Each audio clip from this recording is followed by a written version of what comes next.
Good morning, students. How are you? I hope you will be fine. Okay, dear students. Today's our topic is class 7 SS our past. हमारे अतीत lesson 2 नए राजा और उनके राज्य। Second chapter नए राजा और उनके राज्य। यानी कि इस लेसन में हम 7वीं शताब्दी से लेकर और 12वीं शताब्दी तक कौन कौन से नए नए राजा हुए। 7वीं शताब्दी से लेकर 12वीं शताब्दी तक, यानी 7वीं शताब्दी से लेकर 12वीं शताब्दी तक कौन कौन से राजा हुए और उनके जो है राज्यों के बारे में हमें जो है जानकारी लेंगे। इस लेसन में हम जो है नए नए राजा और उनके राज्य के बारे में जानकारी लेंगे। यानी कि इस 7वीं से लेकर 12वीं शताब्दी में अनेक नए नए जो है राजा आए। जैसे कि हम कह सकते हैं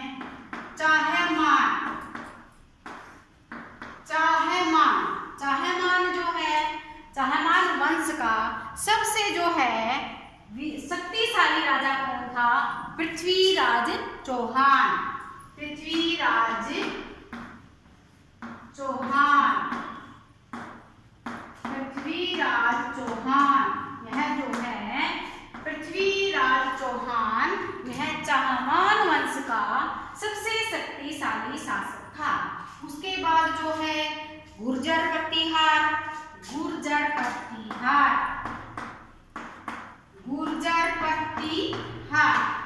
ये भी जो है नया जो है राज्य उभरा था। गुर्जर प्रतिहार, परमार चंदेल शासक,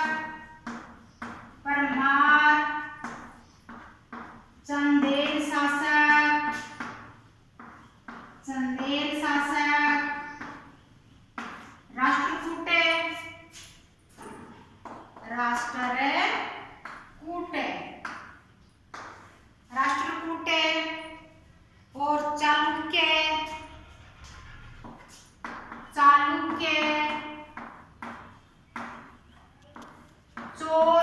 चोल वंश आदि। डियर स्टूडेंट्स, इस लेसन में हम किसके बारे में, जैसे कि चाहमान वंश, गुर्जर प्रतिहार, परमार चंदेल शासक, राष्ट्रकूट शासक, चालुक्य, चोल, पांड्य आदि जो है जो वंश हुए थे, यानी इनके बारे में हम जानेंगे। इनमें जो है जो पहले प्राचीन समय में क्या होता था, जो कुछ उपाधियां भी दी जाती थी राजाओं को, कुछ जो है क्या दी जाती थी, राजाओं को कुछ उपाधियां दी जाती थी। जैसे कि महामंडलेश्वर,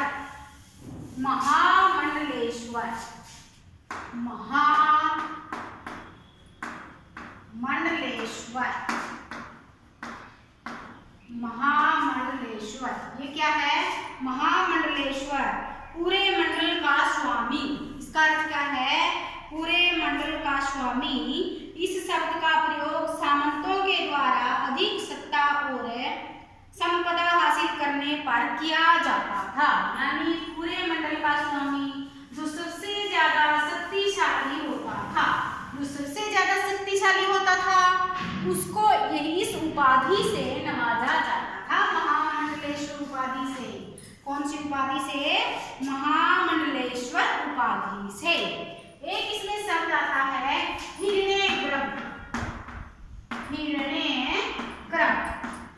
हिरण्यगर्भ क्या होता है? हिरण्यगर्भ ये जो है, जैसे यज्ञ करवाए जाते थे, जैसे कि प्राचीन समय में, जैसे कि रामायण के काल के समय में भगवान श्री रामचंद्र जी ने अश्वमेध यज्ञ का जो है वर्णन इसमें आया है, करवाया था अश्वमेध यज्ञ। उसका अर्थ क्या था कि वे सबसे ज्यादा शक्तिशाली हैं और यदि कोई उनके घोड़े को पकड़ेगा तो उनको जो है लड़ाई करनी पड़ेगी। तो हिरण्यगर्भ ऐसे ही जो है यज्ञ करवाए जाते थे। राजा लोग जो है सोने का गर्भ, यह ब्राह्मणों की सहायता से संपन्न किया जाने वाला अनुसंधान था, यानी ब्राह्मणों की सहायता से जो है इसको युद्ध को पूरा किया जाता था। तो ये दो शब्द तो ऐसे थे, हमने जाना कि ये राजा की जो है वैभव और शक्ति संपदा को जो है प्रदर्शित करते थे। त्रिभुवन चक्रवर्ती, त्रिभुवन चक्रवर्ती, त्रिभुवन का अर्थ होता है तीन जो है तीन भूमियों का जो है तीन भुवनों का स्वामी, तीन भुवनों का स्वामी, तीन भुवनों का स्वामी, तीन भुवनों का जो है स्वामी, इसको हम क्या कहते हैं? त्रिभुवन चक्रवर्ती। त्रिभुवन चक्रवर्ती वह राजाओं के द्वारा हासिल की जाने वाली ये भी त्रिभुवन चक्रवर्ती, ये भी एक उपाधि थी। त्रिभुवन चक्रवर्ती ये भी जो है राजा जो है उपाधि प्राप्त करते थे, जैसे महामंडलेश्वर की उपाधि प्राप्त करते थे, ऐसे ही त्रिभुवन चक्रवर्ती की उपाधि भी प्राप्त करते थे। एक इसमें जिक्र आता है राजतरंगिणी। राजतरंगिणी यह जो है एक प्रसिद्ध जो है ग्रंथ था राजतरंगिणी। राजतरंगिणी, राजतरंगिणी, राजतरंगिणी यह जो है कल्हण के द्वारा रचित थी। इसके द्वारा कल्हण, इसको किसने लिखा था? कल्हण के द्वारा रचित की गई थी और इसमें कश्मीर के शासकों का वर्णन किया गया है। किसका वर्णन किया गया है? कश्मीर। डियर स्टूडेंट्स, राजतरंगिणी किसने लिखी थी? एक नंबर का क्वेश्चन पूछा जाता है। तो राजतरंगिणी जो है कल्हण ने लिखी थी। किसने लिखी थी? कल्हण ने लिखी थी राजतरंगिणी। और इसमें जो है किसका वर्णन है? कश्मीर के शासकों का वर्णन है। सुल्तान, सुल्तान क्या होता है? जैसे हम दिल्ली के सुल्तान बोलते हैं, तो सुल्तान क्या होता है? सुल्तान एक अरबी भाषा का शब्द है। सुल्तान एक अरबी भाषा का शब्द है। सुल्तान, सुल्तान एक अरबी भाषा का शब्द है। अरबी भाषा, अरबी भाषा का शब्द है सुल्तान। और इसका मतलब क्या होता है? इसका अर्थ होता है शासक। इसका अर्थ क्या होता है? इसका अर्थ होता है शासक। सुल्तान का अर्थ क्या होता है? शासक। सुल्तान महमूद, जैसे कि हमें सुल्तान महमूद, यह कहाँ का शासक था? यह गजनी का शासक था। सुल्तान महमूद कौन था? यह जो है गजनी का शासक था सुल्तान महमूद। और इसने 907 से लेकर 1030 ईस्वी तक शासन किया था सुल्तान महमूद ने। महमूद यह गजनी का शासक था। कहाँ का शासक था? गजनी का शासक था। और इन्होंने कब से कब तक शासन किया था? सुल्तान महमूद ने 997 से 1030 तक, 997 ईस्वी से 1030 ईस्वी तक इन्होंने शासन किया था सुल्तान महमूद ने। सुल्तान महमूद कहाँ का शासक था? डियर स्टूडेंट्स, याद रखना है आपने कि सुल्तान महमूद जो है वो गजनी का शासक था। कहाँ का शासक था? गजनी का शासक था। और इन्होंने जो है कब से कब तक शासन किया था? तो डियर स्टूडेंट्स, आपने ध्यान रखना है 997 ईस्वी से लेकर 1030 ईस्वी तक इन्होंने शासन किया था। इन्होंने लगभग जो है 33 वर्षों तक शासन किया था। कितने वर्षों तक है? 33 वर्षों तक इन्होंने शासन किया था।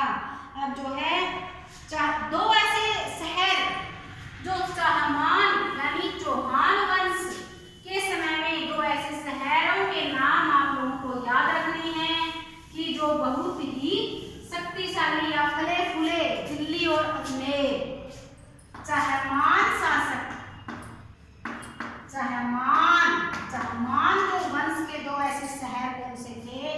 दिल्ली और अजमेर। कौन से थे?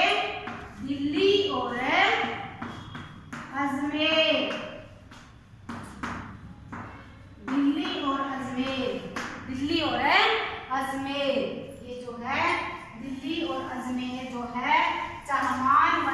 शासनकाल में दो जो है प्रसिद्ध शहर हुए थे।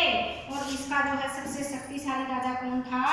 पृथ्वीराज चौहान चाहमानों का सबसे शक्तिशाली शासक था। और उन्होंने 1191 ईस्वी में मोहम्मद गोरी को ताइफ के युद्ध में 1191 ईस्वी में मोहम्मद गोरी को किसको हराया था? डियर स्टूडेंट्स, मोहम्मद गोरी को 1191 ईस्वी में जो पृथ्वीराज चौहान था उन्होंने त्राइन के युद्ध में, त्राइन का प्रथम युद्ध, त्राइन का द्वितीय युद्ध, ऐसे आपने जो है पढ़ा होगा। तो प्रथम युद्ध त्राइन का युद्ध, त्रावड़ी भी हम इसको बोलते हैं। तो त्राइन का जो प्रथम युद्ध हुआ था, पृथ्वीराज चौहान ने मोहम्मद गोरी को बुरी तरह से हराया था। त्राइन के प्रथम युद्ध में मोहम्मद गोरी को। तो जो पृथ्वीराज चौहान है यह कौन था? चाहमान वंश का सबसे शक्तिशाली राजा था। लेकिन जब 1192 ईस्वी में, ये तो 1191 ईस्वी में है, फिर मोहम्मद गोरी ने हार जाने के बाद फिर क्या किया? यह चैन से नहीं बैठा मोहम्मद गोरी ने क्या किया? मोहम्मद गोरी ने दोबारा से अपनी सेना तैयार करके 1192 ईस्वी में त्राइन का दूसरा युद्ध लड़ा पृथ्वीराज चौहान के साथ। और उसमें जो है पृथ्वीराज चौहान जो है त्राइन के दूसरे युद्ध में मोहम्मद गोरी से क्या हो गया? हार गया। नेक्स्ट है हमारा त्रिपक्षीय संघर्ष। त्रिपक्षीय संघर्ष हम किस किस को कहते हैं? गुर्जर प्रतिहार, राष्ट्रकूट और पाल वंश। ये जो तीन त्रिपक्षीय संघर्ष, त्रिपक्षीय समझौता यानी त्रिपक्षीय संघर्ष में कौन कौन से वंश शामिल होते हैं? त्रिपक्षीय, तो ये क्वेश्चन आता है त्रिपक्षीय संघर्ष। तो त्रिपक्षीय संघर्ष में गुर्जर प्रतिहार, आपने ध्यान देना है, गुर्जर प्रतिहार, राष्ट्रकूट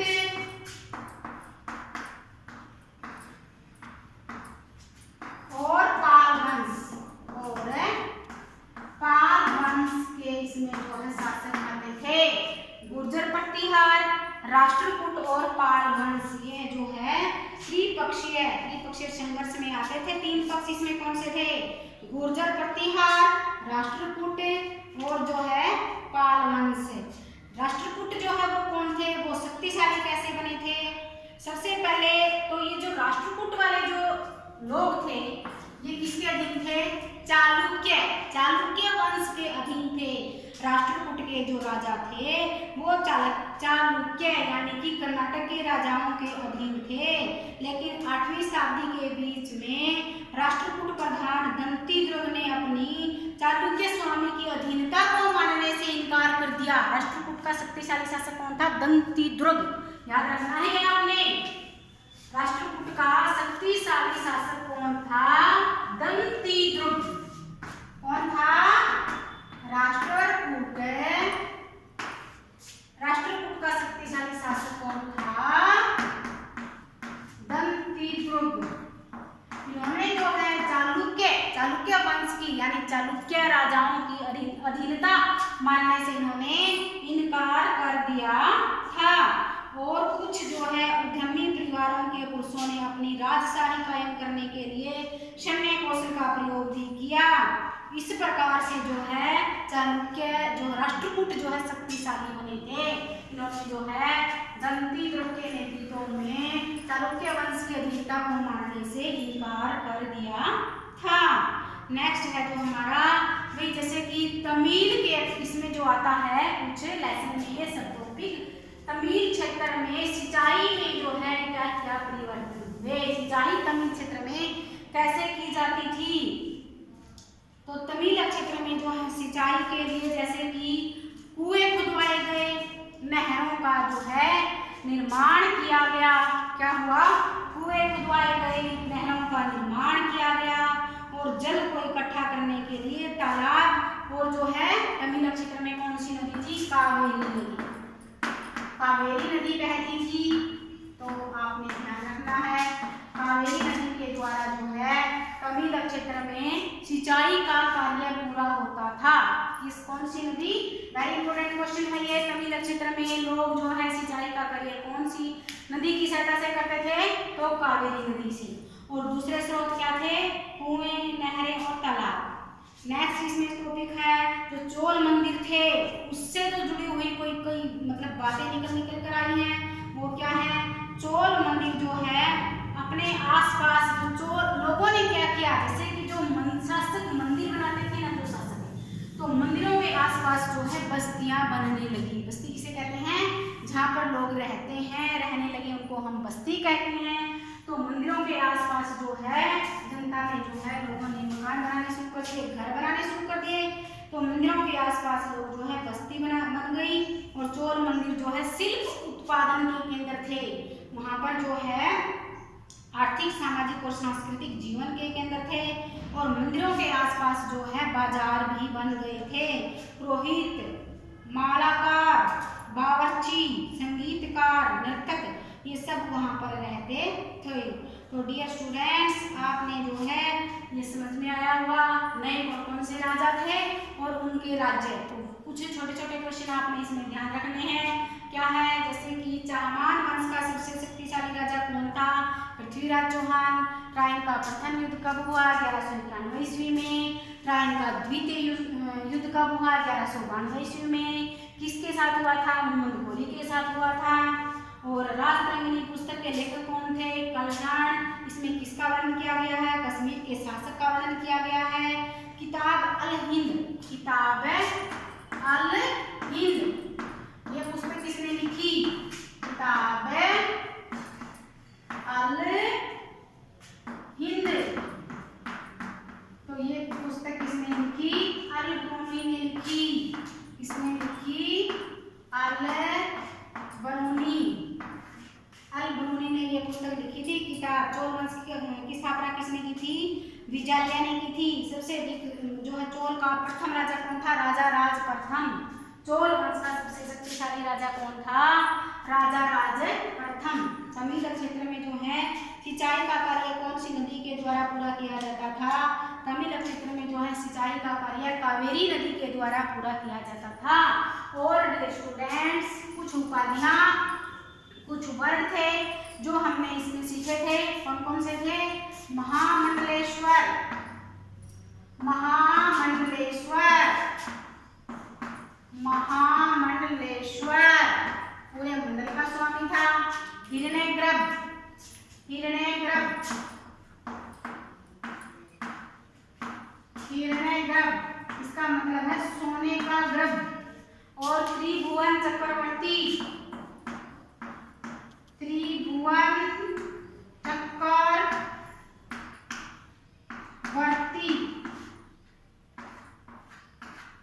त्रिभुवन चक्रवर्ती, ये कुछ ऐसे शब्द थे जो इस लेसन में हमने जो है समझे जाने। ये उपाधियां थी जो राजाओं को दी जाती थी। थैंक्स।